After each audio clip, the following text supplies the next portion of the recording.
Código de Ética da OAB. Capítulo 4. Das relações com os colegas, agentes políticos, autoridades, servidores públicos e terceiros. Artigo 27. O advogado observará nas suas relações com os colegas de profissão, agentes políticos, autoridades, servidores públicos e terceiro em geral, o dever de urbanidade, tratando a todos com respeito e consideração, ao mesmo tempo em que preservará seus direitos e prerrogativas, devendo exigir igual tratamento de todos com que se relacione. Parágrafo 1º. O dever de urbanidade é de ser observado da mesma forma nos atos e manifestações relacionadas aos pleitos eleitorais no âmbito da Ordem dos Advogados do Brasil. Parágrafo 2º.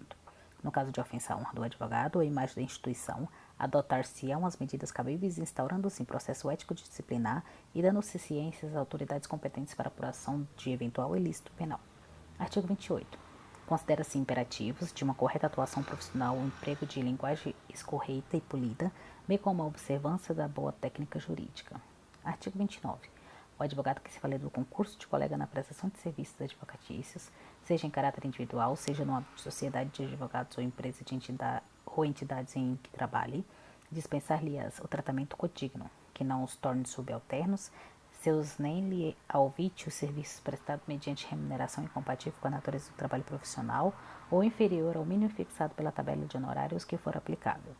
Parágrafo único. Quando o alvitamento de honorários for praticado por empresas ou entidades públicas ou privadas, os advogados responsáveis pelos respectivos departamentos ou gerências jurídicas serão instados a corrigir o abuso, inclusive intervindo junto aos demais órgãos competentes e com o poder de decisão da pessoa jurídica de que se trate, sem prejuízo das providências que a Ordem dos Advogados do Brasil possa adotar com o mesmo objetivo. Capítulo 5. Da Advocacia Pro Bono. Artigo 30. No exercício da advocacia pro bono e autuar como defensor nomeado, conveniado do ativo, o advogado empregará o zelo e a dedicação habituais, de forma que a parte por ele assistida se sinta amparada e confie no seu patrocínio. Parágrafo 1º. Considera-se a advocacia pro bono a prestação gratuita, eventual e voluntária de serviços jurídicos em favor de instituições sociais sem fins econômicos e aos seus assistidos, sempre que os beneficiários não se dispuserem de recursos para a contratação de profissional. Parágrafo 2º. A advocacia pro bono pode ser exercida em favor das pessoas naturais que, igualmente, não se dispuserem de recursos para, sem prejuízo do próprio sustento, contratar advogado. Parágrafo 3º.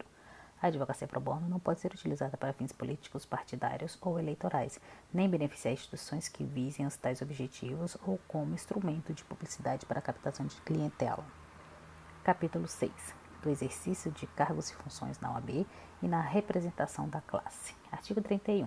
O advogado, no exercício de cargos ou funções em órgãos da Advocacia do Brasil ou na representação da classe junto com qualquer instituição, os órgãos ou comissões, públicos ou privadas, manterá conduta concetânea com as disposições deste Código e que revele plena lealdade aos interesses, direitos e prerrogativas da classe dos advogados que o representa.